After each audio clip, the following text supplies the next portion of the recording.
Saudações, torcedores do Denver Broncos! Está no ar mais um Mile High Brasil Talk. Mais uma vez entrevistando mais um velho conhecido das nossas telinhas aí dos canais Disney de domingos, quintas e segundas da NFL no Brasil, Eduardo Zolim. Seja bem-vindo, Zolim. Vamos bater um papo aqui sobre o nosso Denver Broncos. Obrigado, André. Obrigado, Thiago. Obrigado, Fábio. Eu agradeço todo o pessoal do Mile High Brasil pelo convite. É um prazer estar aqui com vocês, conversando um pouco sobre futebol americano, sobre draft. E vamos ser um pouco corneta com o Denver Broncos, sim, porque a gente tem direito adquirido. Então, já que a gente dá a cara a tapa na TV, agora eu vou brincar aqui com vocês também. Exatamente. O YouTube é terra quase livre, né? Não tem tanto problema quanto a TV. Thiago Portugal, seja bem-vindo. Mais um Mile High Brasil Talk. Obrigado pela participação. Valeu, André. Obrigado pela presença, Zolim. É uma honra para a gente do Mile High Brasil ter você aqui. Uma referência que a gente sempre acompanha aí nas partidas da NFL, seja ali também no programa que os canais Disney têm, né? Quando vocês dissecam toda a rodada, então é muito legal ter você conosco, trazer aqui para a comunidade que acompanha a gente os seus insights, as suas visões sobre a equipe, sobre o futebol americano. Obrigado aí pela gentileza de participar conosco e também obrigado pela presença, Fábio. Fábio, seja bem-vindo, nosso amigo romano e conterrâneo. Amigos romanos e conterrâneos. Fala, pessoal. Fala, André, Thiago, meu querido amigo Eduardo Zolim. Não ouse falar bem do Drew Locke, porque eu já aviso que aqui é Mile High de rua, moleque, sem papas na língua, então falar bem de um cara que é ruim já vai começar mal. Exatamente. Vamos começar, então, fazendo uma rápida introdução do Zolim, aí o pessoal conhece da televisão, né? Mas o Zolim é um grande incentivador aí do futebol americano aqui no Brasil, né? Presença constante aí nos jogos que acontecem no país, então, daqueles grandes apoiadores do desenvolvimento do futebol americano aqui no nosso país.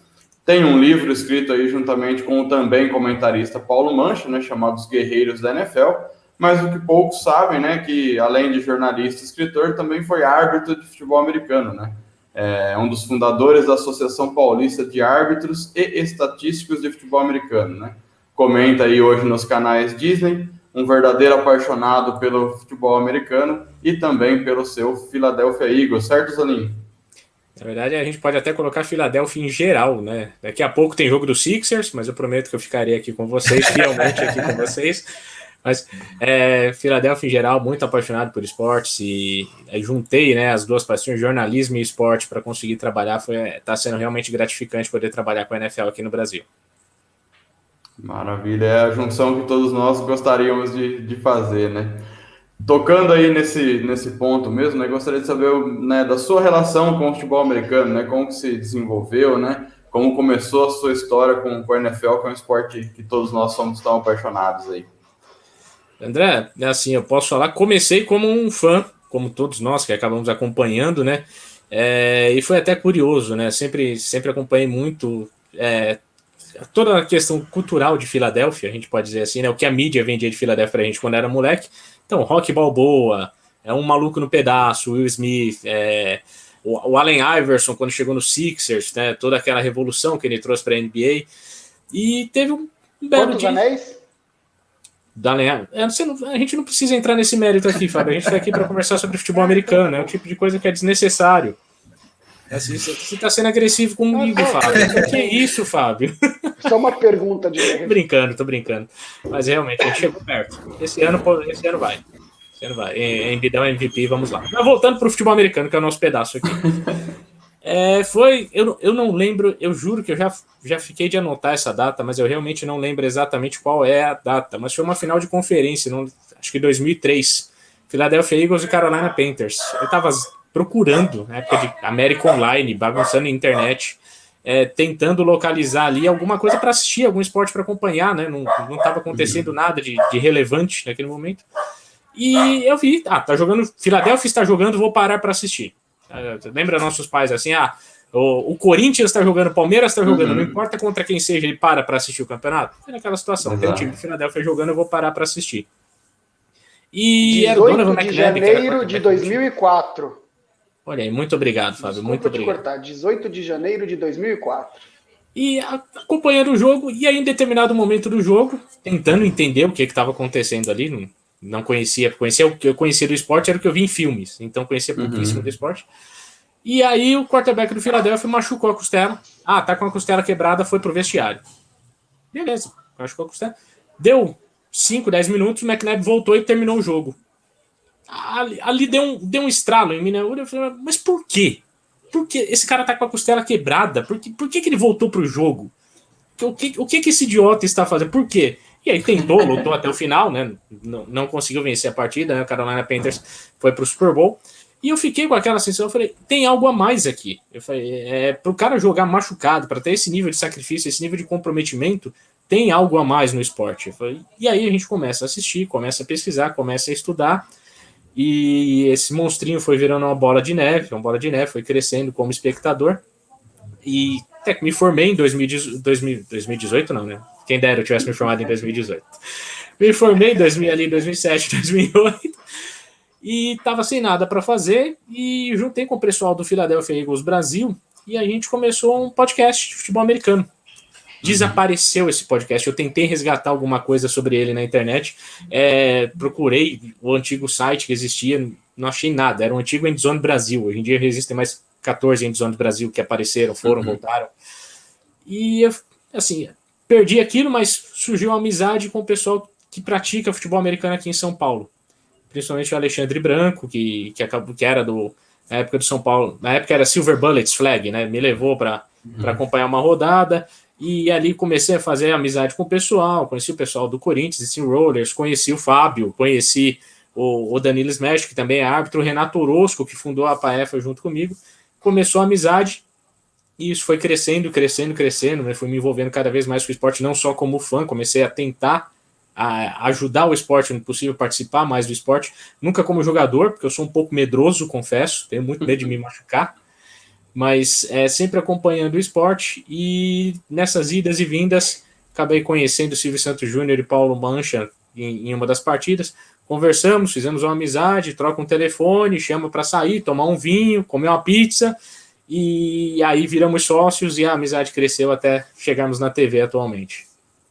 Maravilha, é um caminho sem volta, né? Quem a gente tiver também, quando curiosidade começa. para ver o Eduardo Zolim em atuação, procura a hashtag no Twitter, deve achar antigamente, TD Zolim, TD no Abacaxi Ball. Vocês vão ver todo o primor de Eduardo Zolim, wide receiver. Eu só queria dizer que essa brincadeira do TD Zolim nasceu no Abacaxi Bowl, que, para quem não conhece, é um campeonato disputado aqui em São Paulo primariamente por americanos e filhos de americanos que residem no Brasil, é um campeonato da colônia estadunidense aqui no Brasil. E é sempre na véspera do Super Bowl. E aí resolveram montar um time só com árbitros e uns agregados. Obviamente não deu muito certo isso, mas a gente montou uma brincadeira ali durante a semana, né? Quem vai marcar o primeiro touchdown do Carcamanos, que era o nome do time, vai marcar o primeiro touchdown do Carcamanos no Abacaxi Ball. E aí eu brinquei, a gente começou a subir hashtag TD Zolim. E a gente começou a subir aquilo, pedimos pro Obama, pedimos pro... Era um offensive tackle do New York Giants, eu já esqueci o nome dele. E a gente começou a pedir para... E alguns atletas entraram, tipo, o cara simplesmente mandava TD Zolim, don't ask. Tipo, o cara só retweetou e falou, não me pergunta. E o Fábio, provavelmente ele lembra dessa situação, porque foi o dia seguinte à eliminação do Corinthians na Libertadores pelo Tolima, já que a gente fala muito de... Vamos misturar os esportes aqui, a gente brincou com a NBA, pelo Corinthians pelo Tolima. E Tolima estava em primeiro lugar no Trending Topics, disparado no Brasil. Assim. Era na mesma hora do estádio 97, era uma loucura, um absurdo. Todo mundo falando daquilo. E TD Zolim chegou em segundo lugar. Nossa. Pessoas que não tinham ideia do que era TD Zolim, do que era o futebol americano, do que era esporte. E aí caiu nos bots, e aí foi uma loucura. E aí foi crescendo e não parou mais. Que bacana. Posso dizer que cheguei em segundo lugar nos Trending Topics do Brasil. A atuação não foi boa, a atuação foi péssima. Quando eu consegui marcar o touchdown, eu não sabia o que fazer, como que eu comemorava, se eu fazia um spike, se eu levava a bola para casa, mas foi vergonhoso. Quantas jardas a recepção, Zolim? Eu não tenho ideia. Era um campo de flag, não tinha umas marcas. Devia ter umas 10, 15 jardas ali no máximo. Mas foi um overload para um lado do campo, eu fiz a rota para o outro lado, eu estava sozinho do outro lado. E aí o Roberto Spinelli, o Peninha do Spartans, ele só olhou para mim, ele quase jogou a bola assim, tipo, vai lá. Tó, se consagra, né? Se consagra. Vai lá e se consagra. Foi divertido. Bacana, bacana. Vai lá, Tiagão. Zolim, você consegue lembrar o seu primeiro jogo da NFL que você comentou, né, que você trabalhou, e qual foi a sensação? E aproveitando ali mais uma, qual que é o jogo mais interessante, o mais legal que você trabalhou? Aquele jogo assim que, quando você parar de trabalhar com isso, ou quando você está numa roda ali de discussão, você fala, pô, esse jogo é inesquecível. A memória recente ela é muito complicada pra gente, né, Thiago? Sempre assim, aquele último jogo bom que você fez, sempre vai ser, caramba, esse foi o melhor jogo de todos os tempos que eu fiz. Que eu tive a oportunidade de apitar, de comentar.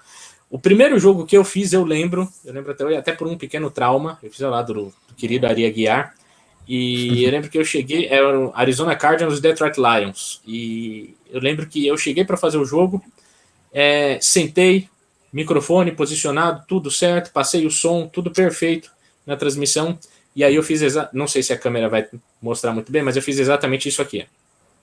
Eu me afastei do microfone. Aqui eu tô com fone de ouvido, obviamente não vai dar diferença. Então eu passei todo o áudio preparado, com uma postura, e aí eu me afastei, eu relaxei e recostei na cadeira. O áudio ficou muito baixo por um período inteiro. De jogo. Então o Ari falava no volume normal dele, eu ali na transmissão, com estreia, com tudo, e falando baixíssimo. E aí, sem olhar celular, sem olhar rede social, sem olhar nada, né? Concentradíssimo ali nas anotações. E aí, a hora que foi pro intervalo, que eu parei para olhar o celular um segundo, e tinha mensagem do irmão, tinha mensagem, acredito que do Fábio, um monte de gente que conhecia, que estava acompanhando, falou, sua voz está muito baixa, sua voz está muito baixa. Eu olhei e falei, caramba, eu tô falando longe do microfone. Então foi um trauma, foi um pequeno trauma, mas não, é aquele batismo de fogo. De jogo inesquecível que eu comentei, eu vou dizer que uma das grandes partidas que eu fiz foi um New England Patriots e New Orleans Saints, um Brady Breeze, ao lado do Everaldo Marques. Foi uma aula do Everaldo Marques de narração, foi impressionante o que ele narrou naquele jogo. E foi um jogo muito bom, um duelo muito bom entre os dois times de nível altíssimo. E um que eu tenho um carinho especial, e não me condenem por isso, mas foi um Monday Night Football entre San Francisco 49ers e Green Bay Packers, com CJ Beathard como quarterback do San Francisco 49ers. E por incrível que pareça, foi um dos Monday Night Footballs mais disputados dos últimos anos. Foi incrível a canseira que o 49ers deu no Green Bay Packers naquela partida. E, assim, de chegar ao ponto de estar no final do jogo, eu e o Everaldo comentando e narrando o jogo em pé, porque o 49ers estava com o terceiro quarterback do time, estava com chance de conseguir a virada em cima do Green Bay Packers, que era favoritíssimo. E não deu certo, obviamente, mas foi uma grande partida. Por ser prime time, tem todo um lado especial. A gente recebe muito material da TV, né? Vem calhamaços e calhamaços de informação da ESPN americana para o Monday Night Football. Foi uma partida bem legal. Deixa eu aproveitar aqui e fazer mais uma pergunta para você. Você, como torcedor dos Eagles, qual foi a sua reação com o Philly Special e quando os Eagles ganharam dos Patriots naquele Super Bowl? Eu não estava na escala originalmente da cobertura desse Super Bowl. Sim. A gente sempre faz um abre o jogo ali com todos os comentaristas e narradores, mas nessa ocasião eu não estava na escala. A gente fez alguns programas ao longo da semana. No domingo, originalmente não estava na escala, e aí resolveram mudar, resolveram colocar todos os comentaristas no domingo. E assim, eu tinha preparado com a família, né, toda uma Super Bowl party, porque todo mundo, meu filho acompanha futebol americano, o time dele chegou, agora a gente vai assistir o jogo, né? Então todo mundo assistiu o jogo. Tinha preparado toda uma festa, e aí eu fui para a transmissão, e eu acho que tinha bloquinho de carnaval ainda na região da Paulista Consolação ali, voltando de moto. Nenhum motoboy ficaria tão orgulhoso quanto a velocidade que eu fiz entre a sede da ESPN e o ABC Paulista naquele dia. Foi impressionante. Mas fiz o programa, voltei para casa. O Feed Special me deixou simplesmente sem palavras, porque eu realmente não conseguia compreender tudo que estava acontecendo ali. Falei, realmente está dando certo. Nick Foles está conseguindo fazer frente, esse time está conseguindo bater de frente com o time do Patriots. Foi um jogo em que as defesas resolveram desaparecer da partida, é verdade seja dita, mas o time do Philadelphia Eagles estava conseguindo enfrentar a mãe, Matt Patricia, né? Porque Matt Patricia naquela situação foi uma mãe comandando a defesa, tanto que o Belichick, quando ele assumiu o Detroit Lions, não sentiu saudade nenhuma dele. E foi uma situação em que eu estava realmente ficando ali sem palavras, porque o Patriots era completamente favorito. Sim. Quando acabou o jogo, até a última jogada, que teve aquela Hail Mary que acabou não dando certo no Patriots, eu não conseguia comemorar. Eu não conseguia, assim, eu tava congelado em frente à televisão. E acabou o jogo, a bola quicou no chão, o árbitro sinalizou passe incompleto, eu fiquei procurando para ver se tinha alguma flag, algum desafio. Se tinha trauma coisa. dos Patriots, né, Zolim? Eu não conseguia comemorar. Minha esposa comemorando, todo mundo comemorando. Ganhamos. E eu olhei e falei, pera. E eu fiquei 1 minuto sem, tipo, calma. A hora que eu vi, acontecer, né? acabou tudo mesmo. Aí foi tiro, porrada e bomba, cara. Foi gritaria, foi correria pela casa. Eu te digo que a gente tava na torcida junto com você, viu, cara? Você tá... Eu acredito. Nós ficamos felizes também que o Eagles foi campeão aquele ano. O Patriots polariza muito aqui no Brasil, né? A gente tem que reconhecer por toda a dinastia que eles empregaram aí nos últimos 20 anos. E agora o Robozão resolveu mudar de conferência e dar trabalho na NFC também. Então eu sei exatamente o que vocês estão passando. O que vocês passaram, na verdade. Exatamente. Fábio, vai lá atrás um pouquinho de conversa de árbitro. Não, eu queria dizer que esse Super Bowl em questão aí estragou uma das nossas grandes piadas, porque a gente chamava o Edu para assistir as finais do basquete, do futebol americano. Ele vinha sempre com essa conversa mole. Não, eu tenho que assistir com meu pai para dar sorte. E nunca ganhava bosta nenhuma. E a gente, assiste com seu pai, então. Mas valeu, seu Zé, deu certo. Então, apesar de ter estragado a piada, torcemos por você. Foi uma piada muito bem estragada. Exato. Vai lá, Fábio, já emenda a sua pergunta. Já que a gente fez uma grande amizade nos campos desse nosso querido futebol americano nacional. Foram muitos anos, hein? Para você, muitos jogos. Muitos anos. Qual é a maior dificuldade em ser árbitro de um esporte de outro país, né? No país completamente que não é o dele, que é o nosso, né? Um esporte pequeno, é um subesporte, porque pouca gente dá muita bola para ele. Então a gente tem que desenvolver, tem que fazer ele acontecer, e ainda ser o árbitro, que geralmente é a figura mais odiada de qualquer coisa. Então, qual é a maior dificuldade de ser árbitro? E também, se você acha que tem alguma regra na NFL que poderia ser adaptada, dado o seu conhecimento sobre as regras, visto que você era árbitro. Em questão de dificuldade, é clichê, mas a gente sempre tem que falar, né? É referente a uma questão de estrutura que a gente tem para poder se preparar, participar, né, e conduzir o jogo aqui no Brasil. A gente sabe, é um esporte amador, os atletas pagam para poder jogar, a gente sabe de toda essa situação, mas a gente sempre lembra que a gente coloca árbitros para viajar 600 quilômetros, 700 quilômetros, uma madrugada e uma noite para apitar no dia seguinte, e ele não vai apitar um jogo, ele vai apitar 3 jogos, 2 jogos de futebol americano, 3 jogos, 4 jogos de flag, assim, um campeonato, às vezes um mini torneio de flag, em 1 dia, 2 dias. Então é algo que é muito puxado, é muito desgastante, não é tão valorizado quanto, eu acredito que não é tão valorizado quanto deveria. Quando eu digo, não é nem questão de remuneração, é questão de simples, você ter um vestiário onde você possa se trocar quando você chega no campo, você ter uma água para tomar, que você não tem que ir bater na porta do time para falar, eu posso pegar uma de suas garrafas d'água, eu posso pegar um dos seus galões de água aqui, porque aquela água é do time, vamos pensar assim, aquela água é do time, o time se preparou para ter aquela água ali. E quem organiza muitas vezes a rodada do campeonato não prepara, não lembra do árbitro. Pensa na torcida, põe food truck, põe muita diversão, e aí o árbitro o que faz? O árbitro, você espera o time se trocar, depois você entra ali e você se troca. E na hora do intervalo, o árbitro ele faz o quê? Ele se enfia num buraco, ele vai pro food truck, fica no sol, porque esse cara não pode entrar no vestiário junto com o time. Então são detalhezinhos, o diabo mora nos detalhes, mas são detalhezinhos pequenos que o Brasil ainda está engatinhando. As coisas estão melhorando. Ao longo dos últimos anos as coisas estão melhorando, o nível de jogo veio melhorando, a importância dada pelos times, pelos atletas, pelas organizações melhorou nesse ponto, mas ainda existe muita vontade, e vontade não quer dizer necessariamente que seja boa vontade, é só a vontade de fazer, de acontecer, de aparecer, mas sem planejar, sem pensar, sem botar tudo na ponta do lápis, muitas vezes esse atropelo acaba causando problemas, não só para os árbitros, né, mas às vezes até para os próprios times. Você tem situações, você pegar um time com 43 jogadores, você marca um jogo, vamos colocar uma situação aqui, no interior de Goiás. Nada contra o interior de Goiás, minha família é do interior de Goiás, a família da minha mãe é do interior de Goiás. Mas para você levar um jogo num sábado à tarde, para você pegar o pessoal na sexta-noite, botar toda essa galera num ônibus, e levar 1.100, 1.200, 1.500 quilômetros de ônibus para jogar no sábado à tarde. Então passa a noite e a madrugada e a manhã do sábado jogando. A gente já chegou e o time chegou junto, tipo, no estádio. Então o time não teve tempo de aquecer direito, não teve tempo de se preparar, e tem equipamento, é complicado. Então essa questão da estrutura, se fosse mais concentrado, eu estou entrando aqui numa seara que nem deveria ser minha, mas eu vou me estender um pouquinho. Temos muitos campeonatos, muitos times, muito diluído isso. Eu acho que se essa concentração fosse maior, ao invés de você ter 10 times por cidade, você ter 2, 3 times por cidade, você melhora o nível do jogo, você melhora a infraestrutura de acesso para o público, para quem está assistindo, você melhora o nível do espetáculo, você garante ali uma sobrecarga menor no árbitro. Vai ser desgastante? Vai, porque ser árbitro no Brasil é desgastante, seja de futebol, seja de vôlei, seja de tênis. Não importa o que seja, né? Vai ser desgastante. Mas você melhorando esse nível, você subindo a barra um pouquinho das exigências, você acaba eliminando os pontos mais fracos.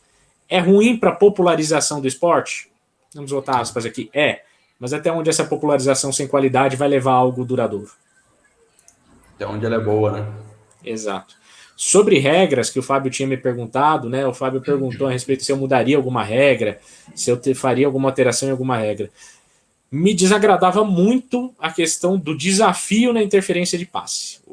A interferência de passe, na verdade, é sempre uma regra muito polêmica. E eu não sei se você vai concordar comigo, André, pelos motivos que desagradam. Vamos ver até que ponto a gente chega. Mas assim, a partir do momento que você tem uma regra de desafio de passe, que é algo muito... interferência de passe, que é algo muito subjetivo. Fez força, quanto de força teve ou não teve para empurrar, para desviar a rota, para poder atrapalhar a situação. A gente teve uma clínica de futebol americano com o Bill Lemonier, o Fábio lembra, o Fábio estava nessa situação, e foi até uma brincadeira que o Fábio ficou bravo comigo durante a clínica, né? Mas que eu brinquei com o Bill, eu falei, Bill, tirou o pé do chão, vale tudo, no alto a disputa vale. Aí o Bill Lemonier, não é bem assim, o Fábio ficou revoltado, exatamente, o Fábio ficou revoltado, falou, não é assim, não é tirou o pé do chão, vale tudo. Mas aí a gente entrou ali numa polêmica e falou, como que você define o leverage? Tipo, qual que é a vantagem? Dois caras que estão saltando, qual a vantagem que um tem sobre o outro para você determinar o que é interferência ou não? Eu sei que na letra crua da lei o Fábio vai achar alguma coisa, porque o Fábio é esse tipo de pessoa e ele é um dos excelentes árbitros de São Paulo do Brasil por isso. Mas a mecânica do funcionamento da interferência do passe, e a partir do momento que você podia desafiar isso, que foi até algo que foi revisto, porque não fazia muito sentido, você quebrava ritmo de jogo, você atrasava o jogo e você criava ali o problema do psicológico. Porque o árbitro ele faz a marcação em campo, o árbitro é uma autoridade dentro de campo. O árbitro ele faz essa marcação com essa autoridade. Você desafia essa autoridade em algo subjetivo e aí essa marcação é revertida, tirando casos muito óbvios, obviamente. A gente sabe que isso aconteceu por causa daquela final de conferência entre Saints e Rams. Mas tirando casos muito óbvios assim, quando você tira... não, realmente ali, teve um cotovelinho aqui, teve alguma coisinha aqui, não foi interferência, ou foi interferência. O árbitro errou nessa situação. Esse árbitro ele pode ficar inseguro pro resto do jogo, o jogador vai começar a desafiar o árbitro dentro de campo, porque tem essa situação, ele vai falar, você errou aquela vez, você tá errando agora de novo. Vamos segurar, né? Seu porcaria. Você seu quer ruim, me prejudicar. seu rude. Você vai errar de novo. Você já Fora que joga a torcida contra o árbitro já, joga né, com a galera. Mas a torcida contra assim, tanto pro time que tá jogando fora de casa, quanto pro árbitro, tem que ser um fator a mais, tem que ser um fator que engrandece o jogo. Porque você ter barulho, você ter aquele desafio dentro de campo, é um fator a mais. Eu adoraria ser um atleta num nível mundial, assim. Eu vou colocar o meu trauma de domingo, no nível do Atlanta Hawks. Quando o Philadelphia estava tentando organizar uma virada na NBA, o rapaz meteu uma bola de 3 e saiu fazendo assim, para um ginásio com 20 mil pessoas. Isso é um poder que é indescritível. Silenciador monstro, né? O árbitro ele tem que usar essa energia que vem da arquibancada como adrenalina para ele elevar o nível de jogo. Se esse cara é rápido, eu vou ser 3 vezes mais rápido que ele para poder acompanhar a jogada e ler a jogada.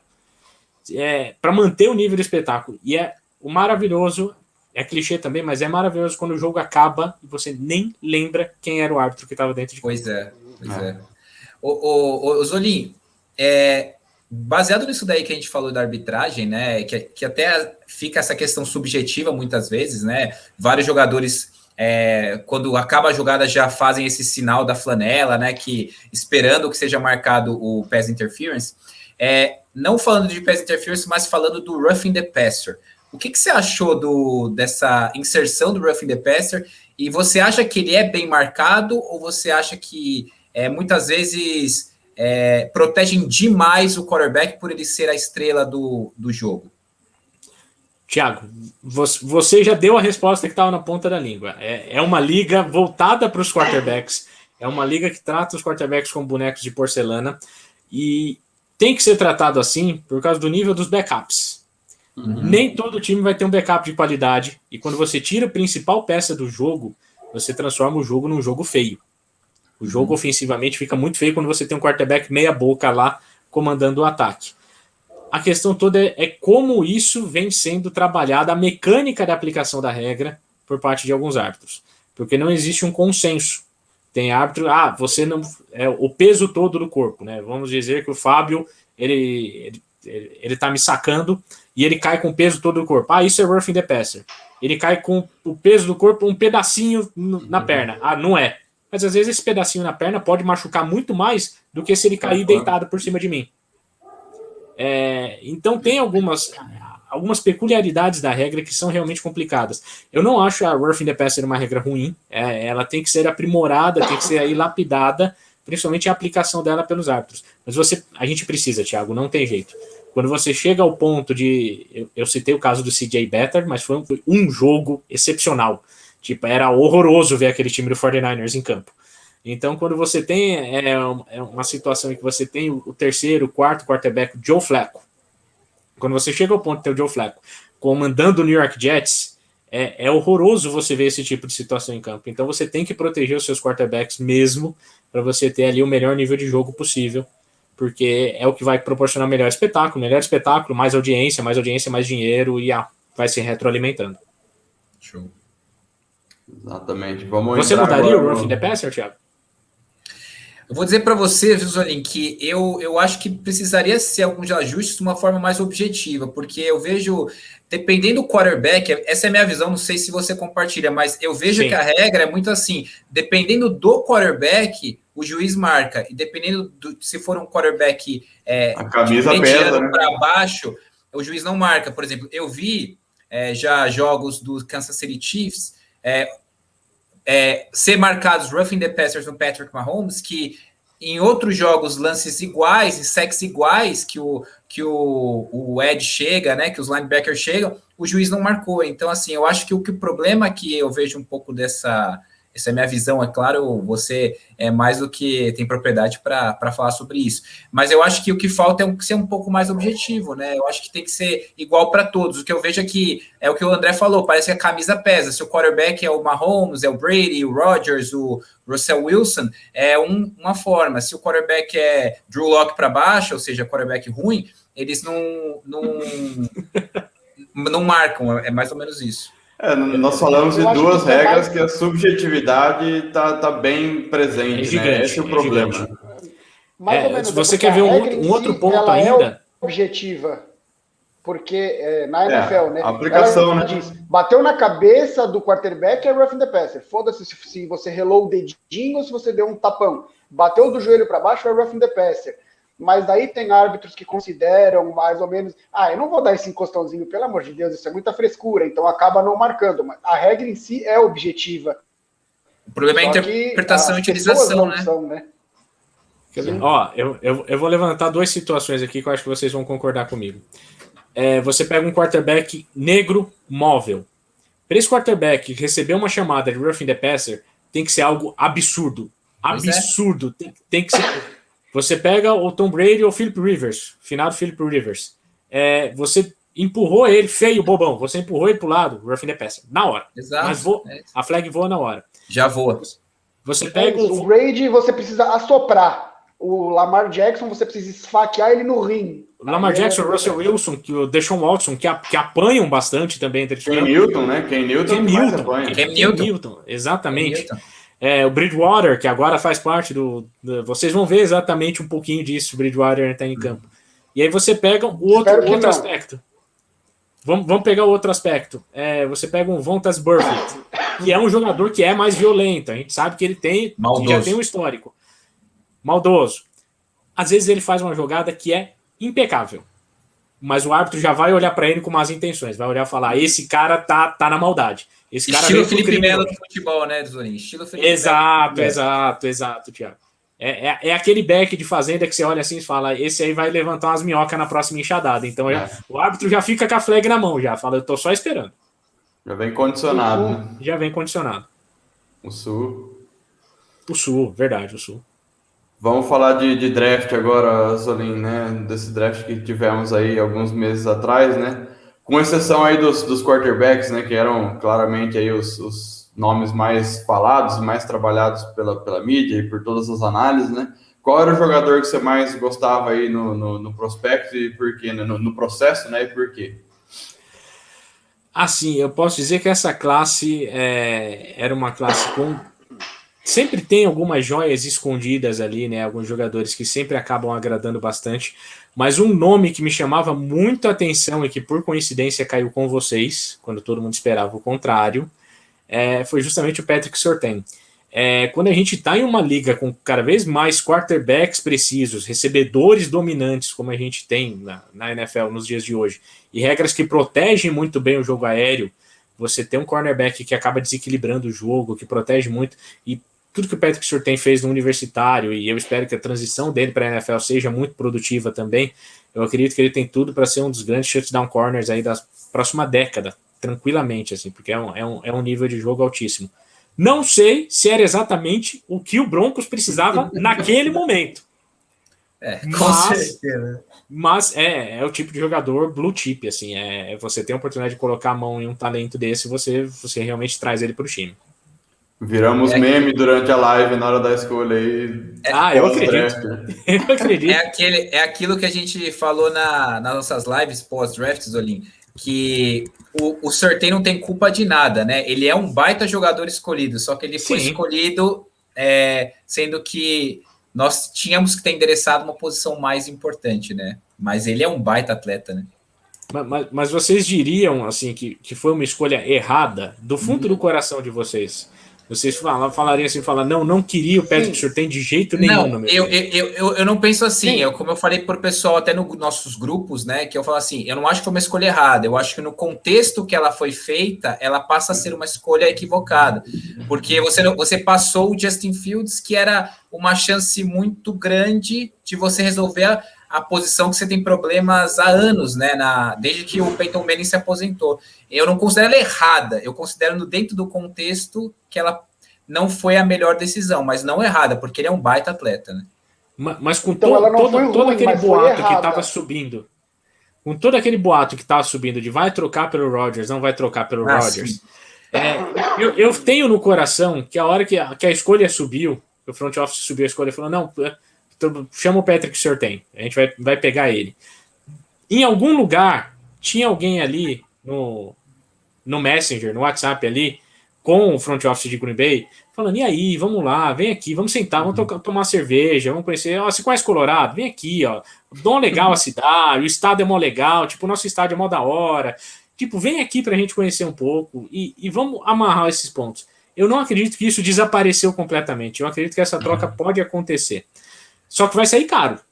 E isso eu tenho plena certeza que vai sair caro. Não seria uma nona escolha de primeira rodada que resolveria todos esses, que deixaria o Packers satisfeito, que o Packers vai abrir mão do Aaron Rodgers só por isso, e que o Broncos conseguiria um talento do nível do Aaron Rodgers.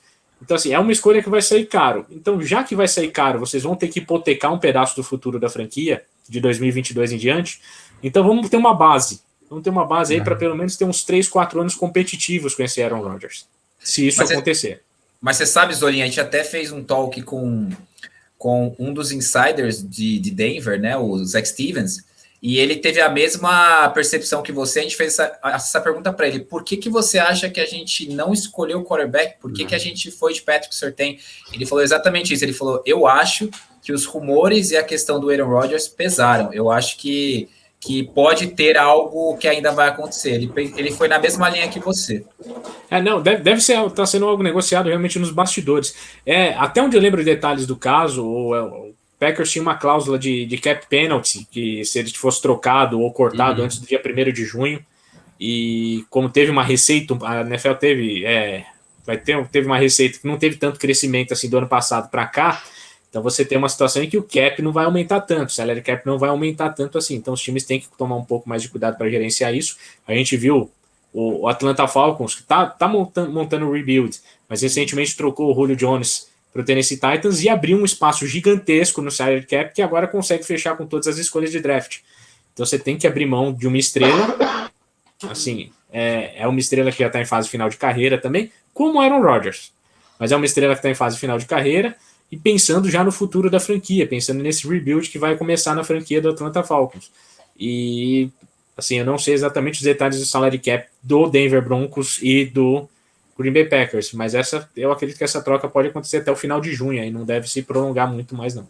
É o que a gente falava alguns minutos atrás, né? Junho, julho deve ser o momento que vai acontecer alguma coisa ali. Mas vai ser caro, tá? O Peyton Manning chegou de graça, mas esse vai ser bem caro, tá, gente? Eu já adianto. Tinha o Carson Wentz, vocês não queriam o Carson Wentz? Deus, não, faz isso não.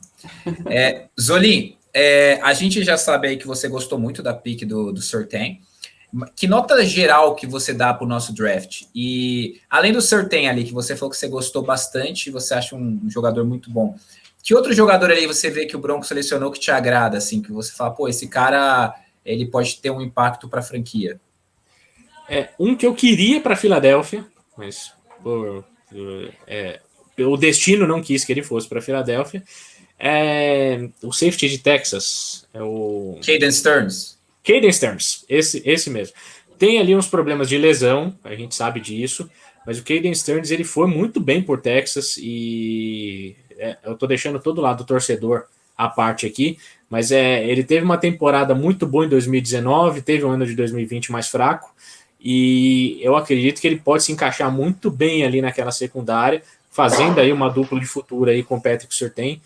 E ele pode sim, é uma questão se ele vai se manter saudável ou não, mas eu acredito que ele vai ser um belo steal para vocês. Ele saiu, acho que foi na 6ª ou 7ª rodada, não foi? Alguma coisa assim. Eu sei que ele saiu tarde no draft. Foi quinta rodada. Quinta rodada. Até que não foi tão tarde assim, mas saiu tarde. E eu acho que vai ser um jogador que vai produzir muito para vocês. E que nota você dá para o nosso draft, assim? No geral, eu vou colocar... Eu não gostei muito do running back que vocês pegaram na 2ª rodada. Pode dar a mão pro Fábio aí, ó. Pode dar a mão pro Fábio? Então, eu vou falar. A gente já conversou muito sobre futebol americano, eu e o Fábio, nas viagens de arbitragem, então algumas ideias batem bastante. Mas não é nem questão de eu não gostei do Javonte Williams, ou sim ou não. Mas é uma questão de... Precisava ser ele ali naquele momento. Tinha mais talentos, né? Quando a gente para pensar nos jogadores, nas necessidades do time, às vezes um offensive tackle, a gente pegar o Whiteberg ainda estava disponível, né? De Notre Dame, offensive tackle de Notre Dame, dava para a gente pensar, trabalhar isso melhor. Até, eu tô dando uma olhada aqui agora na lista da 2ª rodada do draft. O próprio Landon Dickerson, já que tá construindo para o futuro, né? Pensar no Landon Dickerson, que joga ali em diversas posições na linha ofensiva, que foi parar em Filadélfia 2 escolhas depois.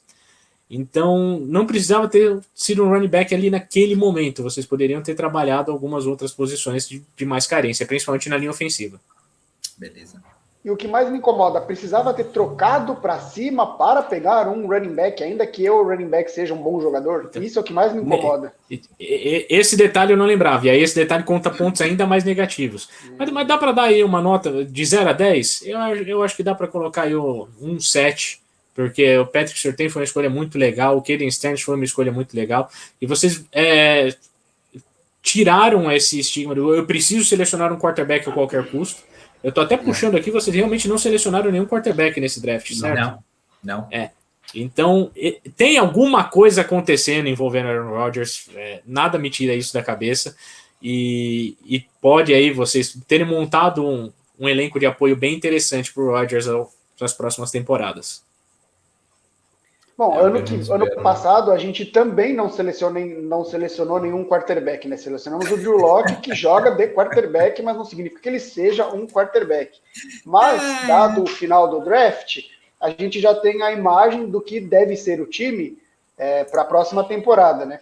Então, com os jogadores que a gente tem agora no roster, sem especulação nenhuma, quão longe você acha que esse Denver Broncos pode chegar? Será que a gente tem chance de playoffs? E se não conseguir, será que Vic Fangio é um candidato a não ser mais um head coach na próxima temporada? Você diz todo mundo saudável, todo mundo 100% saudável. Todo mundo saudável, do jeito que está agora. Tá. Pensando em todo mundo que está agora, eu acredito que o Denver Broncos, com a expansão dos playoffs, pode brigar aí por uma última vaguinha de wildcard. A gente pode pensar nisso, sim. A AFC está bem complicada e a gente passa pela situação de realmente quem vai ser o play caller do time. Eu não boto fé, por mais que vocês tenham rezado aí contra o Ted Bridgewater, que eu vi vocês rezando, não boto fé também no Drew Lock. Então, não acho que ele é a solução. Essa era a minha pergunta, né? Mesmo com o Ted Bridgewater ou o Drew Lock, você acha que, mesmo com eles, apesar deles, dá playoffs? Eu confio mais no Bridgewater do que no Lock. Eu também. Posso ser um pouco mais polêmico aqui, porque o Bridgewater tá pingando de time em time e não tá conseguindo se encaixar em nenhum lugar, depois de muita expectativa em cima dele. Mas eu acho que o nível de produção que o Bridgewater tem, quando bem treinado, pode ser muito maior do que o Drew Lock. O Drew Lock ele vai te entregar ali um arroz com feijão. Nem sempre esse feijão vai estar bem temperado, nem sempre esse arroz ele vai estar soltinho. Às vezes queimado, né, Zaninho? Às vezes queimado, sim, às vezes queimado. Mas quando você pega um Ted Bridgewater, você pode muito bem chegar em casa um belo dia e encontrar uma lasanha preparada. Tipo, ele pode... Outros dias ele vai te dar uma papa para você comer.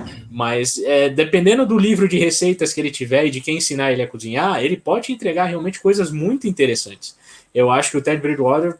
Essa briga deve acontecer no training camp e tudo isso deve cair por terra se realmente o Aaron Rodgers chegar.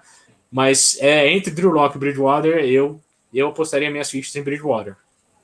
Mas se bem que vai ser caminhão de experiência e snaps e repetições na NFL que o Drew Lock não tem. Então, se ele já é um pouquinho melhor e ainda tem muito mais experiência, eu ficaria chocado se o Ted Bridgewater não ganhasse essa disputa pela vaga de quarterback titular do Denver Broncos. E vamos pensar assim, vocês têm um dos melhores, se não a melhor dupla de pass rushers, de edge rushers da NFL.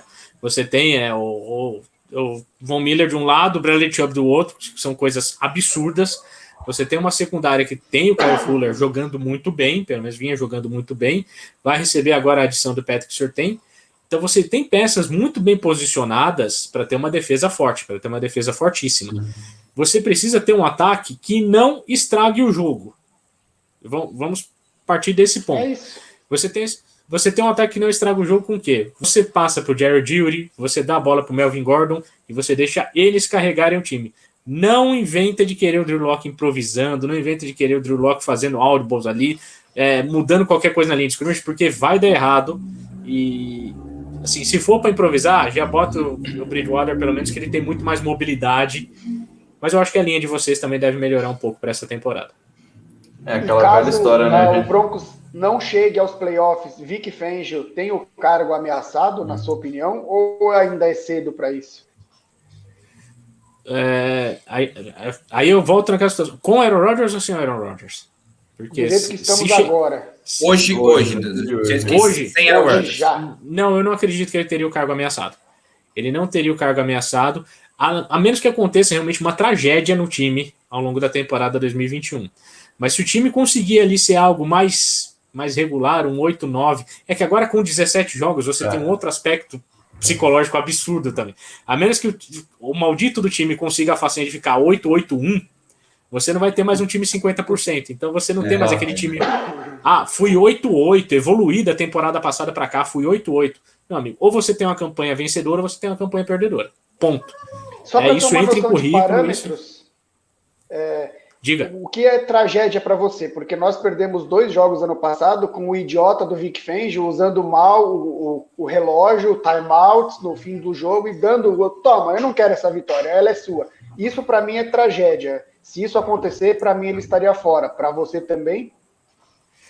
Tragédia para mim seria aí a casa de 12 derrotas, mais ou menos. Se ele repetir as mesmas 5 vitórias do ano passado.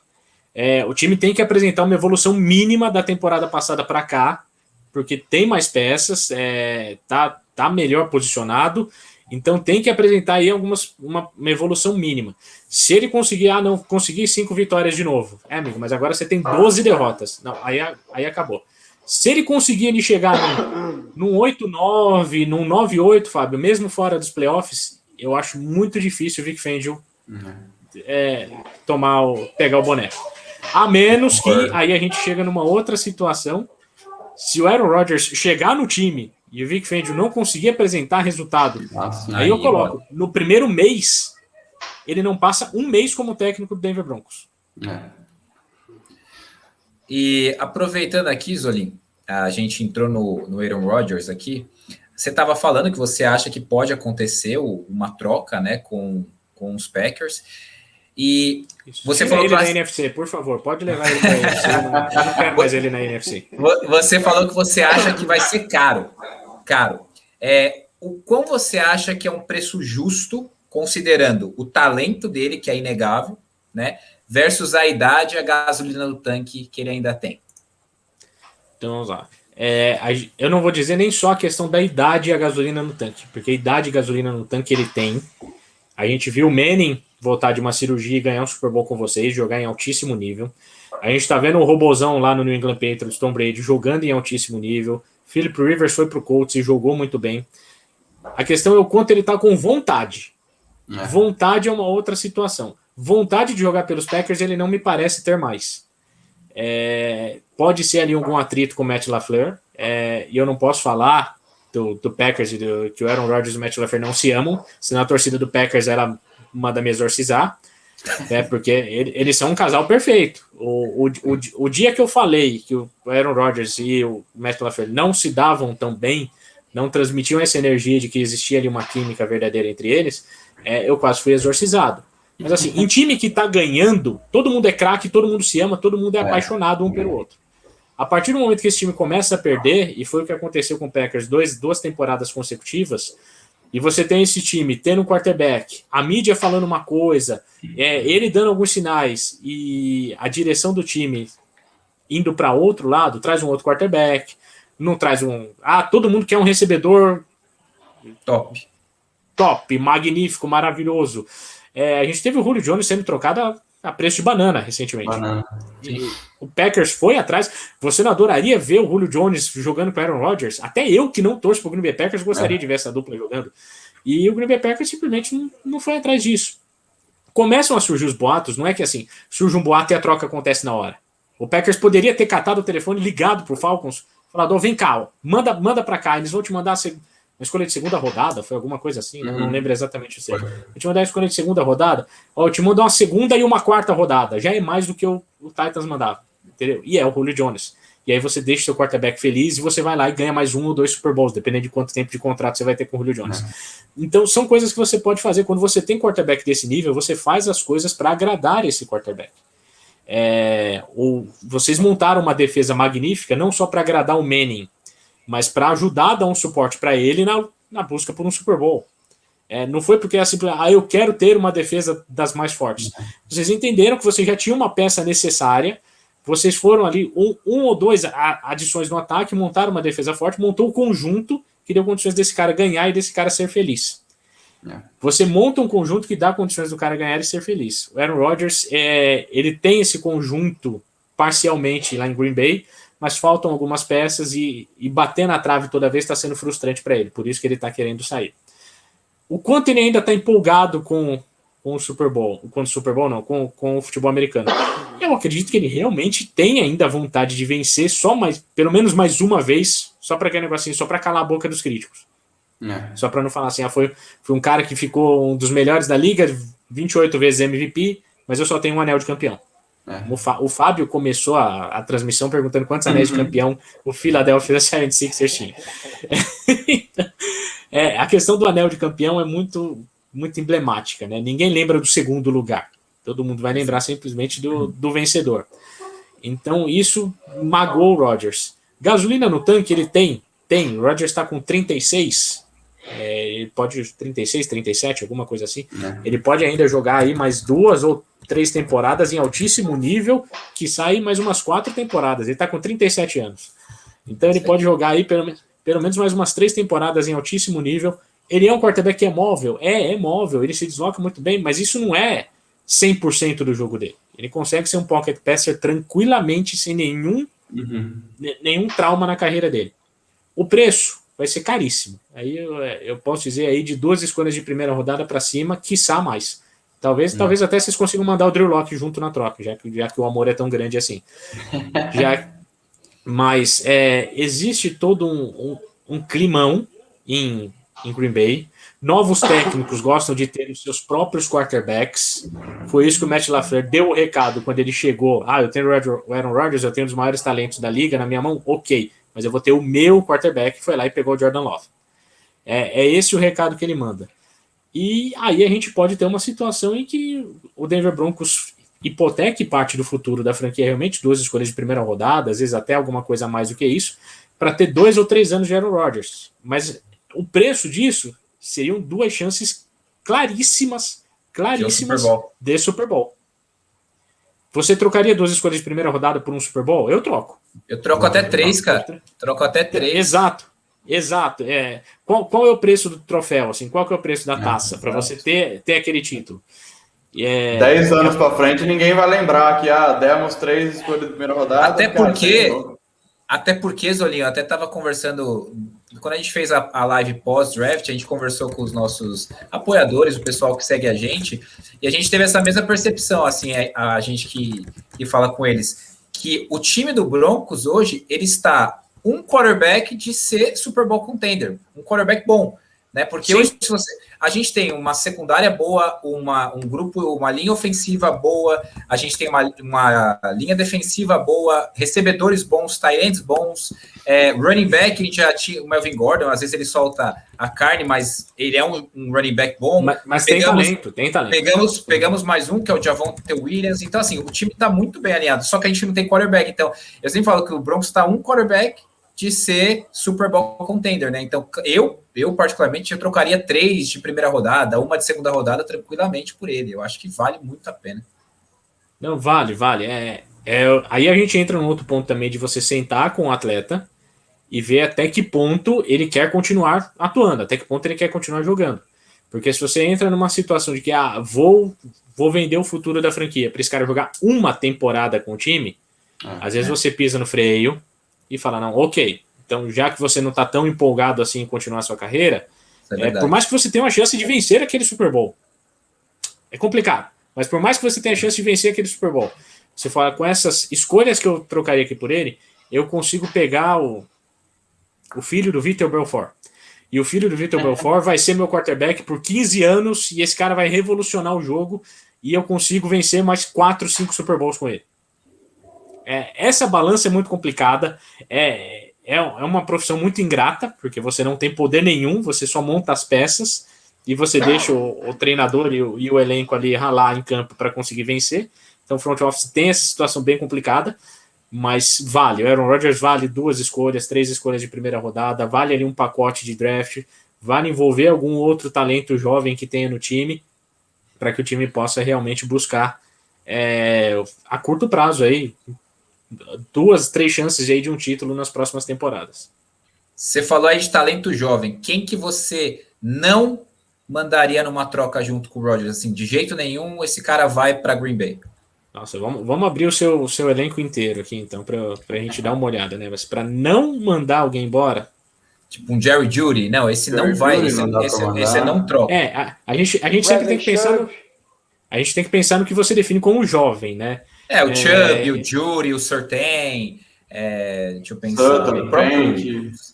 Mas o Sutton tá negociando um contrato novo, né? Não sei se... O Sutton, eu abriria a mão do Sutton, assim, não morreria por isso. Mas pensando em... É que eu não tô conseguindo organizar todo mundo aqui por data de nascimento, né? Que é situação ingrata.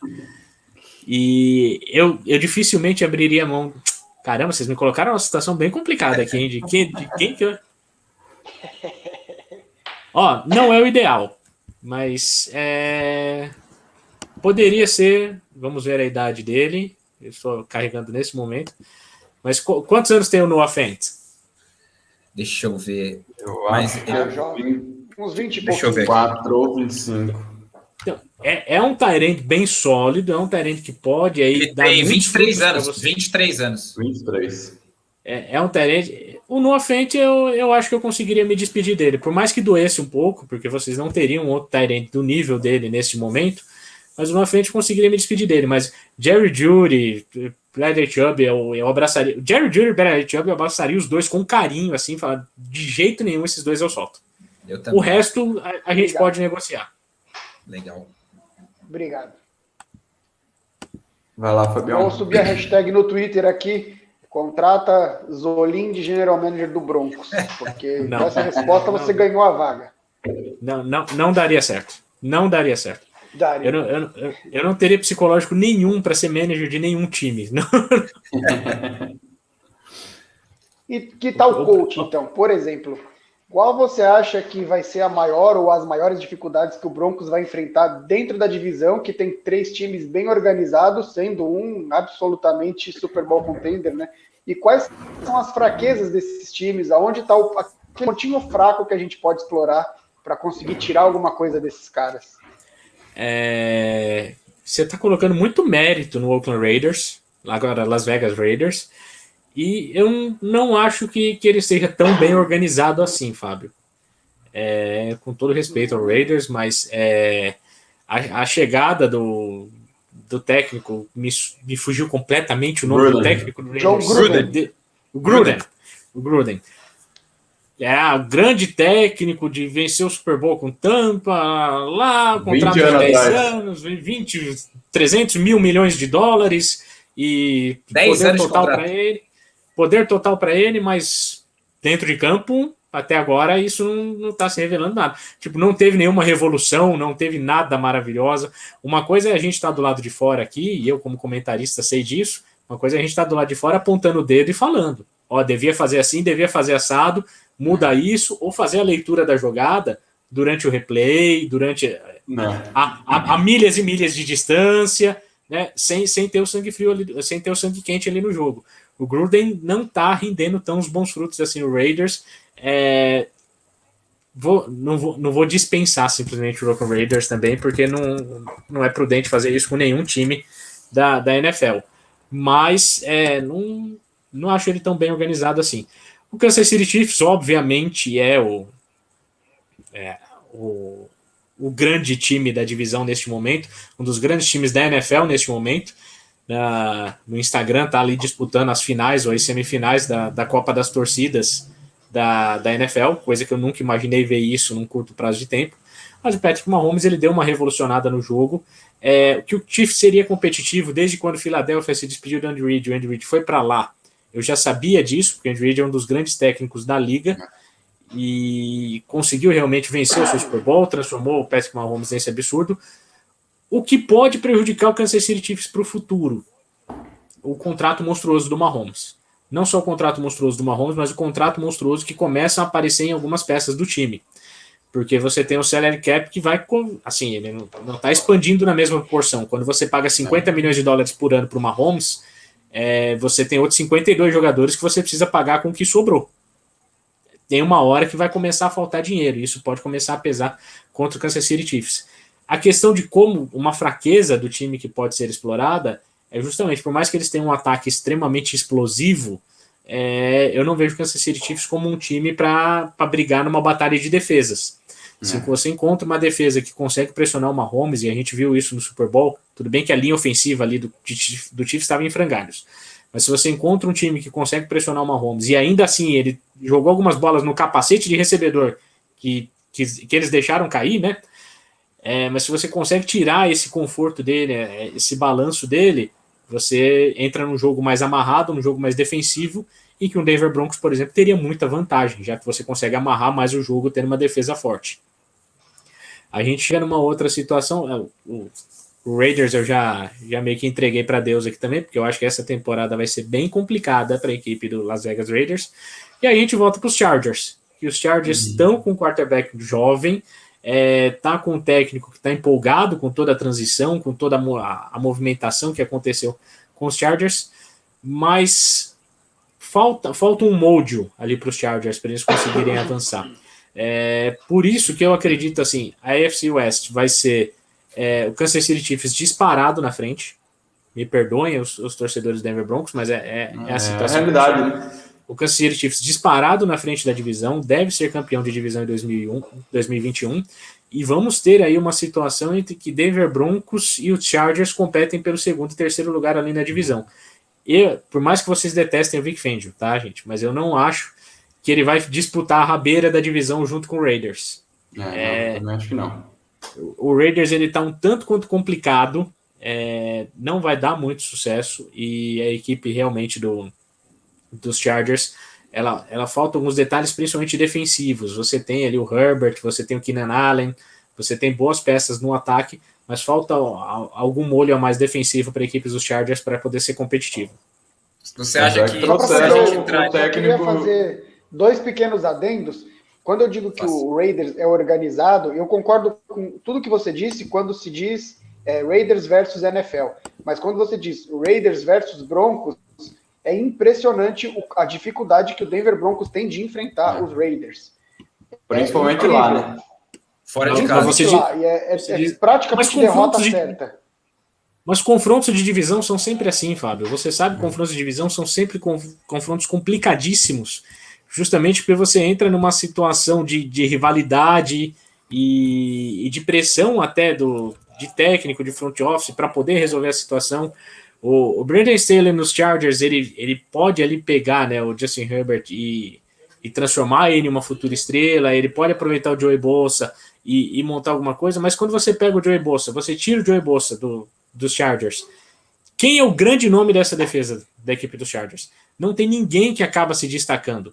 Você não tem ninguém que consiga entrar ali e dominar o jogo na sua posição. Você tem o Derwin James, ok, mas o Derwin James também tem problemas de lesão. Os Chargers, na verdade, tem um grande problema de lesão. A gente tem que falar muito forte ali com o departamento médico dos Chargers para entender o que acontece.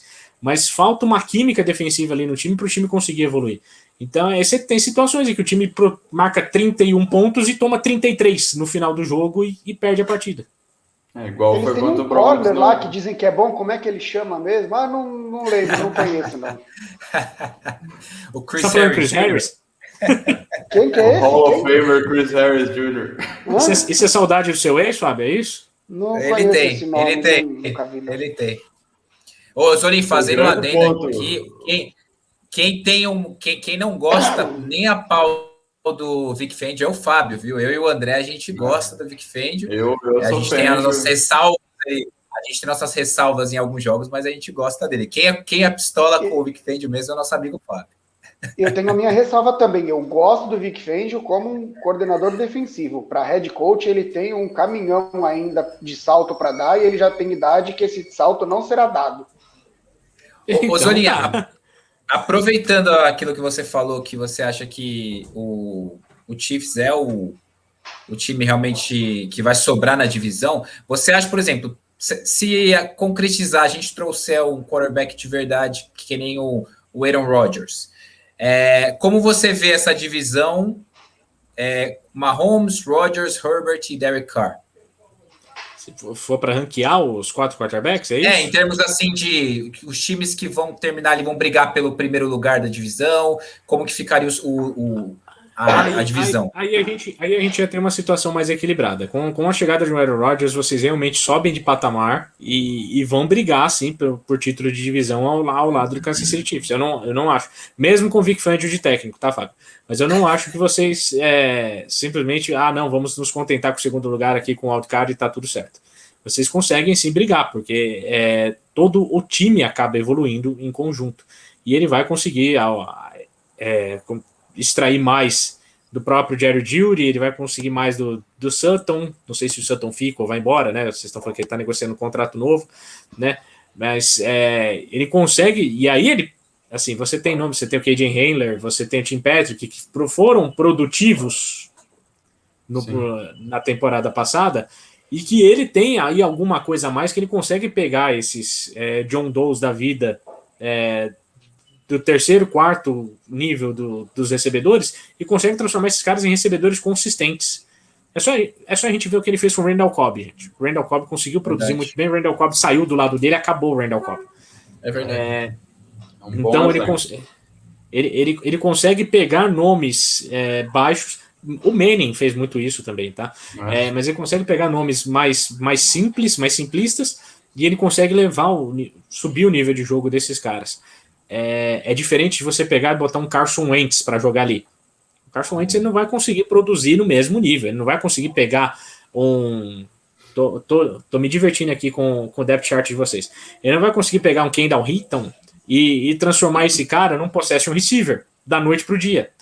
Um Manning, um Rodgers, um Brady, um Brees, finado Brees, que Deus o tenha, conseguem fazer isso com esse tipo de jogador, conseguem elevar a produção desse tipo de jogador. Então, sim, fazer uma brincadeira com essa questão de elevar, né? A gente vê que o Tom Brady fez isso com o Julian Edelman, por exemplo, né? Ele levou o Julian Edelman, que a turma acha que ele é Hall of Famer, por exemplo. Ele não é, né? Então... Exato, pelo que ele produziu ao lado do Brady, né? É esse tipo de situação que a gente tem que enxergar.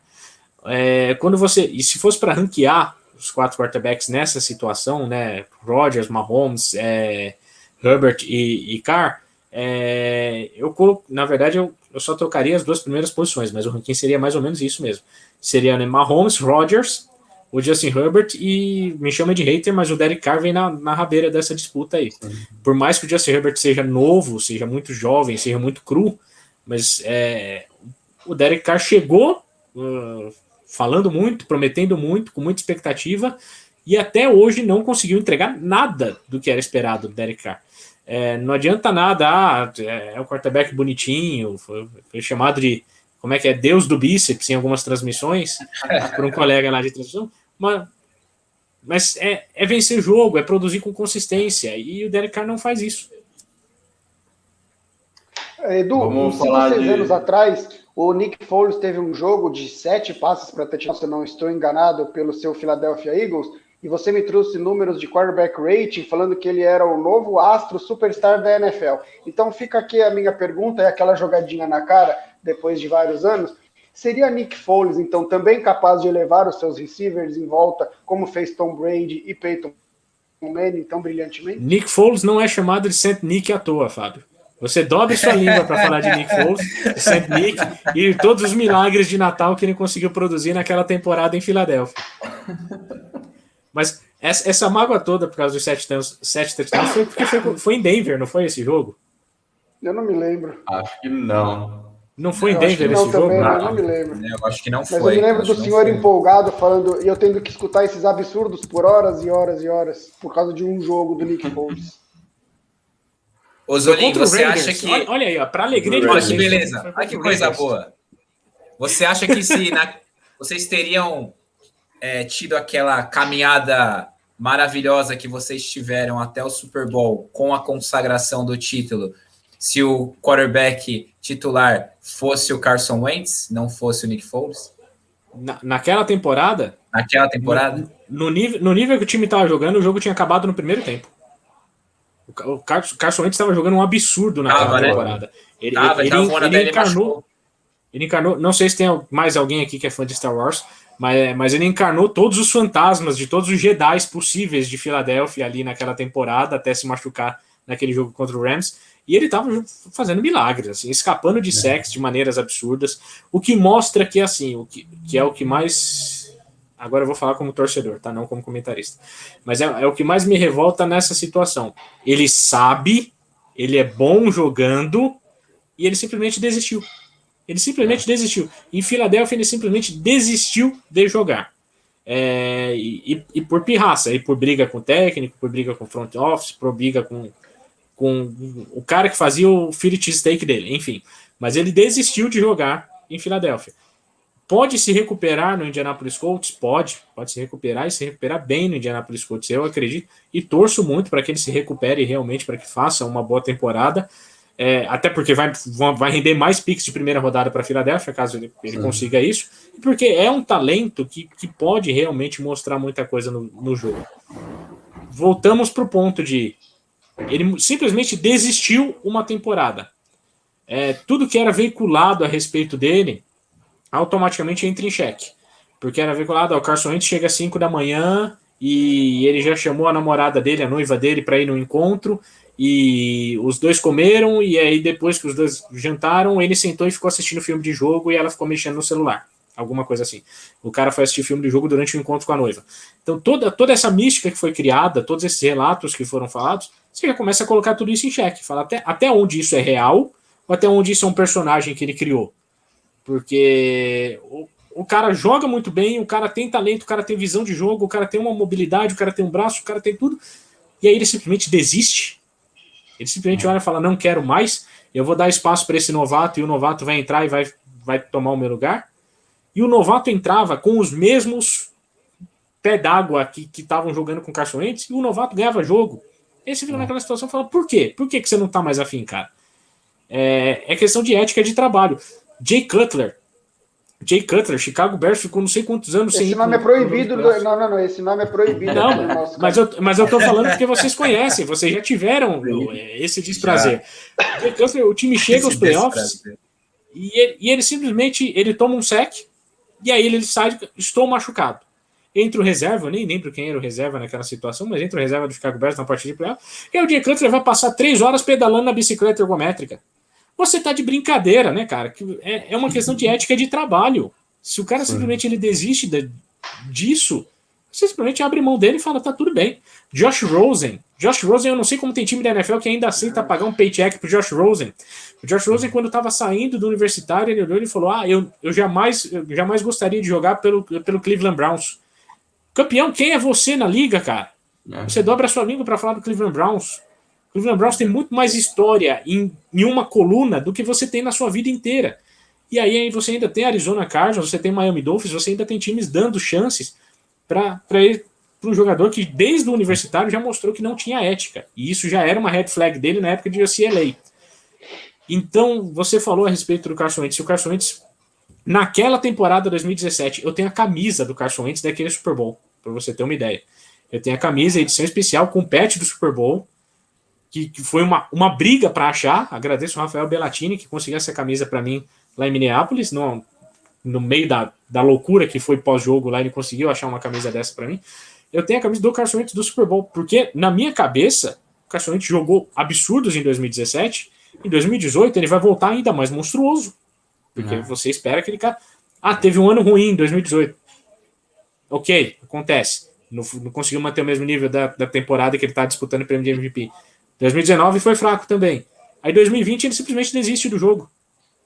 E aí, cara, o que você quer da vida? Você ganha um contrato de 120 milhões por 3, 4 temporadas, você vai encher o rabo de dinheiro, falando como torcedor agora, perdão pela expressão, mas vai encher o rabo de dinheiro, e aí você simplesmente olha e fala, não quero mais? Eu não vou mais seguir o play call desse técnico? Aí a gente chega na situação em que o Green Bay Packers está passando com o Aaron Rodgers, por isso que vocês podem ter o Aaron Rodgers, porque ele está descontente, ele está desistindo do Green Bay Packers. Vira birra, né? Vira birra, exato, André, vira birra. Você tem... É uma liga de quarterbacks, eles são as divas, eles são as grandes estrelas do jogo, eles têm que ser muito bem tratados, têm que ser bem protegidos, mas quando você tem uma peça que não tem ética de trabalho, você acaba passando por esse tipo de situação. Não estou dizendo que nenhum deles tem a ética de trabalho, o que eu estou dizendo é que a ética pode começar a ser questionada. Quando o Peyton Manning saiu, o Indianapolis Colts desistiu do Peyton Manning, que foi quando ele assinou com vocês. Ali foi a situação inversa. O que o Peyton Manning fez? Ficou de birra? Ficou fazendo chá? Não, foi lá, assinou com outro time, teve uma temporada espetacular, falhou. Na temporada seguinte foi lá, mesmo não jogando em alto nível, mas foi lá e venceu o Super Bowl. Ou seja, ele calou a boca da antiga franquia e pronto. Não existe jeito melhor de você mandar recado do que você tá dentro de campo, e é o que eu falei até aqui no começo, né? Você tem esse poder de calar um estádio, você calar o adversário, você mandar, a lei do ex é algo que é fortíssimo, então faça aí, mostre isso dentro de campo, não fica de showzinho. Eu lembro quando vocês quando o Broncos venceu o Super Bowl, eu lembro até hoje, eu falei na transmissão do jogo, eu falei, o Peyton Manning não precisa ser o melhor Peyton Manning da carreira dele. Ele já teve jogos magníficos na carreira dele, e ele não precisa ter o melhor jogo da carreira dele. Ele precisa ser o Peyton Manning mais uma vez. Se ele for só o Peyton Manning mediano, assim, aquele que tem ética de trabalho, aquele que está comprometido com o time, aquele que vai se esforçar pelo time, se ele for isso mais uma vez, ele vai entregar e o Broncos vai ser campeão. Foi isso que ele fez. Assim, foi uma temporada que não foram os melhores números do Manning, mas ele ainda teve postura de trabalho, não desistiu, e mesmo estando uma situação complicada, sofria interceptação, tomava sec, uma situação horrível, mas ele fazia o que ele precisava fazer para levar o time até ser campeão. Por mais que o Robozão tenha seus problemas também, até extra-campo, ele não vai chegar num time e falar: eu quero um contrato de 45 milhões de dólares. Ele vale 45 milhões? Vale. O cara tem 7 Super Bowls. Você vai falar que esse cara não vale 45 milhões por temporada? Ele vale 45 milhões por temporada. Ele não vai chegar. Me paga. Olha que absurdo, né? Me paga só 30, me paga só 25, sei lá, e usa o resto do dinheiro para trazer o André, o Fábio e o Thiago, que eu vou botar o André para jogar aqui, o Fábio aqui, o Thiago aqui, e a gente vai ganhar o negócio. Ah, vai mesmo? Confia. Tipo, ele só fala pro cara e fala: confia. Que foi o que ele fez agora em Tampa, né? Que foi o que ele fez em Tampa. Trouxe o imbecil do Antônio Brown, mas foi o que ele fez em Tampa e ganhou. É um cara que é diferenciado, é um cara que entra para a história, faz. Ele não sai do universitário falando um monte. Ele não. Quando seu time chega nos playoffs, você não arruma uma contusão e vai ficar andando de bicicleta na sideline o jogo inteiro. Se você passa por uma polêmica de quarterbacks, que seu reserva entrou e ganhou o Super Bowl, você simplesmente não vira e fala: ai, não quero mais esse técnico, e começa a mudar a jogada no huddle, que foi o que o Carson Wentz fazia, e zilhões de outras coisas, ou Josh Rosen quando saiu de UCLA, enfim, dá para fazer uma lista gigantesca. Quando você é a grande estrela do time, você assume esse papel, você internaliza isso como uma responsabilidade, é um privilégio você estar naquela situação.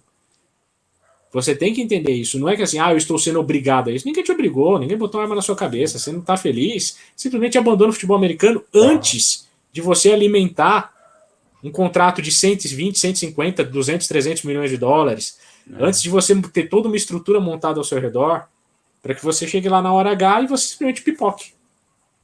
Mas você acha que o Carson Wentz desistiu de jogar, ou ele desistiu dos Eagles e vai jogar nos Colts? Ele desistiu? Então, isso é o que a gente vai ter que ver nessa temporada, porque ele desistiu de Filadélfia, ponto. Ele deu... Não, eu quero a sua opinião. A gente vai ver no final e vai te jogar na cara e te cobrar o que você está falando. Ele desistiu de Filadélfia. O Carson Wentz desistiu de Filadélfia, porque ele não teve... eu não sei exatamente detalhes da imprensa marrom, como o pessoal gosta de falar, né? Mas da mídia insider dentro de Denver. Eu não sei exatamente como isso funciona ali no Mile High, nos arredores do Mile High. Mas Filadélfia é uma cidade chata. Filadélfia é uma cidade que tacou bola de neve no Papai Noel. Filadélfia é uma cidade que o Russell Westbrook estava saindo machucado esses dias, o cara tacou pipoca nele. Filadélfia é uma cidade chata. É uma cidade que cobra muito, é uma cidade que é extremamente exigente. Então, a partir do momento... o Carson Wentz machucou, o Nick Foles entrou no lugar dele e venceu o Super Bowl, jogando em altíssimo nível. O Nick Foles jogou muito bem naquela partida, sem nenhuma defesa. Voltamos a lembrar aqui aquele Super Bowl. Mas jogou muitíssimo bem aquela partida. É natural que nasça a discussão. Por que a gente vai pagar 30 milhões por Carson Wentz se a gente pode pagar 5 para o Nick Foles e ele está jogando muito melhor? Agora, se você não tem estrutura para aguentar esse tipo de debate... velho, desculpa. Não é seu lugar, né? Vai viver. Vai fazer trade na bolsa de valores, vai virar influenciador de Instagram, sei lá, vai tentar alguma coisa que seja fácil, porque você não aguenta esse tipo de pressão. Se você não aguenta alguém te criticando, alguém falando mal do seu trabalho, e tem maturidade para reagir e mostrar isso dentro de campo, pronto, o Carson Wentz ele deu kit em Filadélfia. Ele olhou e falou: não, rage kit. Tipo, se fosse uma partida de FIFA, de Madden, ele tinha deslogado, largado o cara lá e falou: não jogo mais, não brinco mais. E foi isso que o Carson Wentz fez. É o modo quinta série, né? É o modo quinta série, André. Então, não quero mais, não vou mais brincar. Então, tá bom, passar bem, tchau. E vai para Indianápolis. Agora, se ele chegar em Indianápolis e começar com essas divícies dele também, a gente sabe que simplesmente ele quer mais atenção do que mostrar resultado em campo. É o que eu falei, o cara tem talento, o cara sabe fazer. Ninguém consegue uma temporada para competir, para conseguir aqueles 13 jogos, aquelas vitórias absurdas que ele conseguia, se você não tem talento. Você tem que ter talento, não é só elenco de apoio, você tem que ter talento. Mas o quanto você quer passar por isso? O quanto você quer botar o shoulder pad lá Apanhei, vou levantar de novo e vou voltar lá e vou dar o troco na próxima. O trabalho duro supera o talento quando o talento não trabalha duro. Verdade. Falando em trabalhar duro, né? Vamos falar de um cara que trabalha duro, né? Até pergunta do nosso apoiador aqui, o Vitor, né? Migliori. O cara 58, Von Miller, né? Então a pergunta que ele enviou pra gente aí é quantos sacks, né? Você acha que ele pode produzir esse ano voltando de uma lesão grave, né? E se essa é a última temporada dele em Denver, né?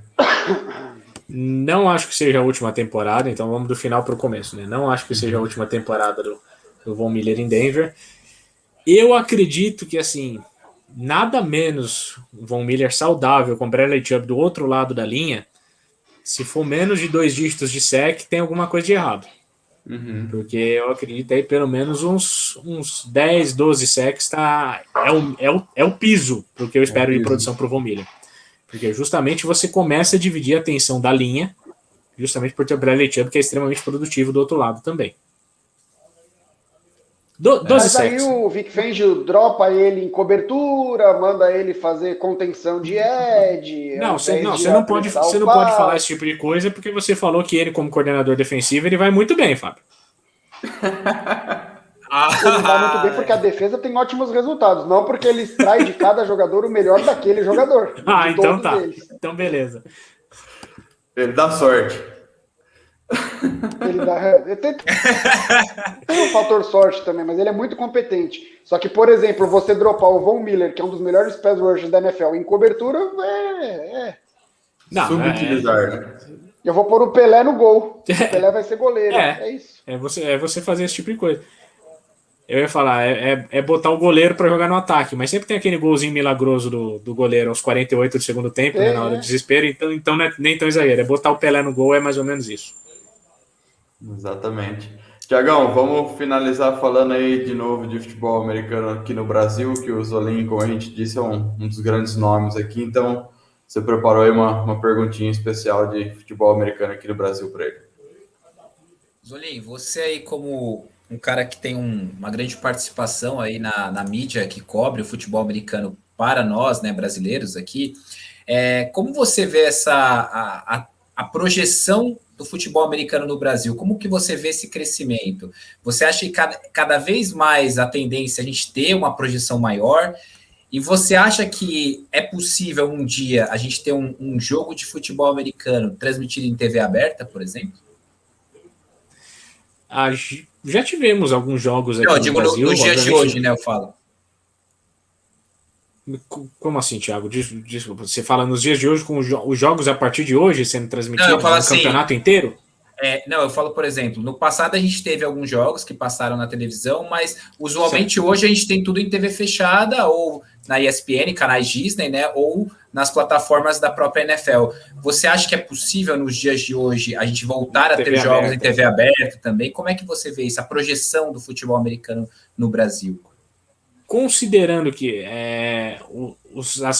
as competições esportivas estão ficando meio pulverizadas na TV, então você tem algumas coisas que estão com a SBT, algumas coisas com a Globo, algumas coisas com a Band, isso pode acabar atraindo algumas coisas com a TV Cultura e assim por diante. Isso pode se realmente galgar um espacinho em alguma transmissão.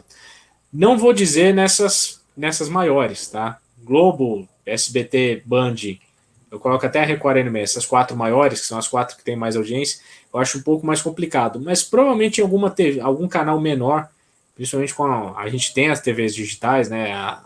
A TV digital trouxe muitos canais, que era o antigo UHF, eu não sei se o pessoal tem idade para lembrar o que é isso, né? Mas a TV UHF, sim, claro. Né? Então, assim, temos alguns outros canais que podem sim conseguir esse espaço, principalmente canais mais regionais. Você pega, vamos colocar aí um canal 21 aqui de São Paulo, você pega uma rede CNT lá no Paraná, que são canais que podem realmente conseguir transmitir alguma coisa mais regional, até para atrair um pouco do esporte. A gente volta no aspecto de o nível de jogo tem que melhorar, e tem que melhorar muito. Você não joga na linha ofensiva porque você é gordinho, você joga na linha ofensiva porque você é forte e tem preparo. Você não joga de recebedor ou na defesa porque você é magrelo e corre rápido. Você joga de recebedor ou na defesa porque você tem bom tempo de bola, você tem boas mãos, você tem precisão em rota. Isso é o que os times precisam trabalhar. Se a gente tiver um torneio aqui, se cada um aqui tiver um time, o André tem um time, eu tenho meu time, o Fábio tem, você tem, Thiago. E são 200 jogadores disputando o mesmo torneio. Aí a gente briga. Nós 4 somos os cabeças do torneio, a gente briga. Eu quero montar o meu torneio, o André vai montar o dele, o Fábio vai montar o dele, você vai montar o seu. Cada um vai chamar mais 4 times. Você tem 200 jogadores de talento, que agora estão espalhados em 4 torneios diferentes, que vão trazer mais 160 jogadores cada um. Vai, alguma coisa assim. Os outros times vão trazer mais jogadores. Você baixa o nível técnico, porque esse talento ele vai começar a se diluir. Ao invés de você ter 4 times fortes, você tem um time forte e outros 3 capengas. Jogo de time forte contra time capenga só é legal para quem tá torcendo ou para quem tá ganhando. Porque, de resto, assim, como espetáculo, um 58-7 não tem valor nenhum para enriquecimento do esporte.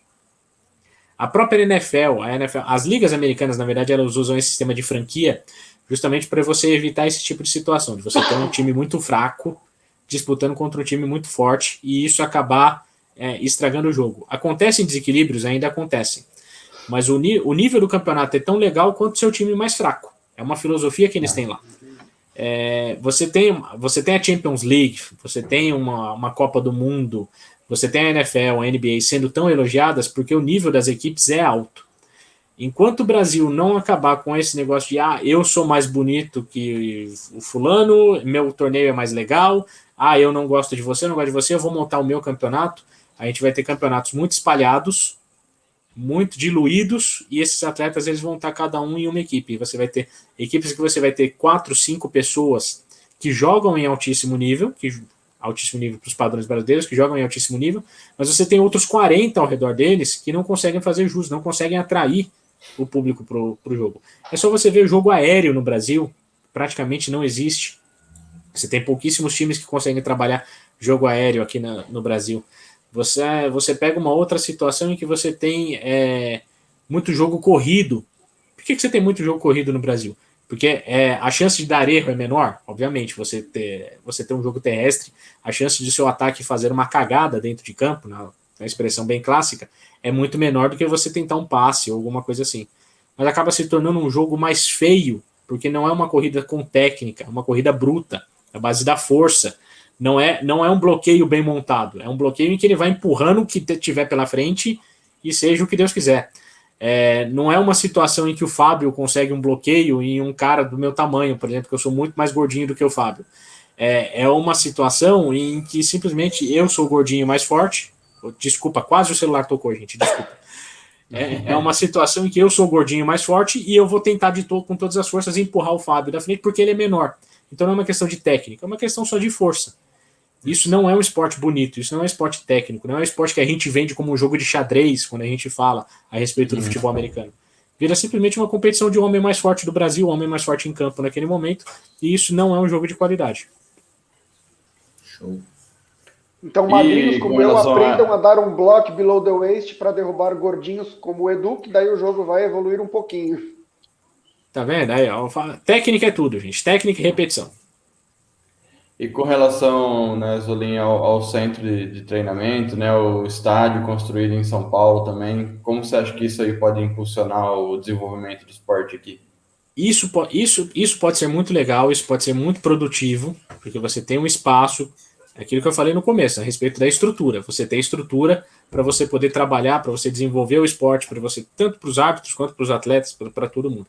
Então, você tem um espaço voltado para isso, feito por profissionais da área, profissionais que entendem a mecânica do esporte, que não acha que simplesmente um jogo de futebol americano vai estragar o gramado, caso o atleta entre com chuteira de futebol americano para jogar. A gente já teve situações assim aqui no Brasil.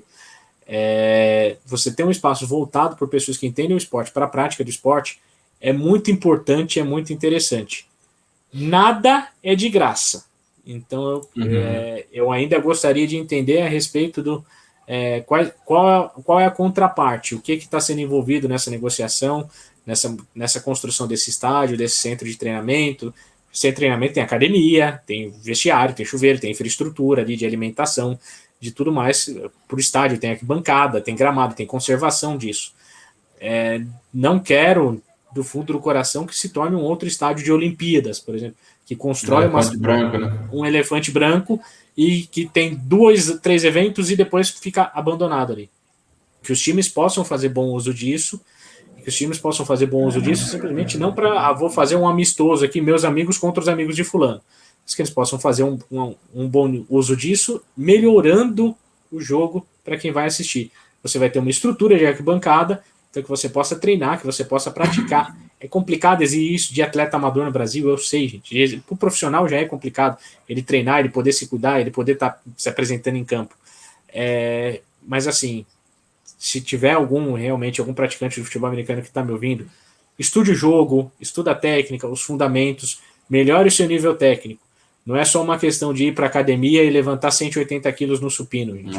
É o quão técnico você consegue ser dentro de campo, para você não se machucar, para você não machucar o seu adversário, para você não machucar o seu colega que está dentro de campo, e para que quando você suba para fazer aquela recepção, seja algo plástico, bonito, que nem você vê na NFL, que nem você vê na NCAA.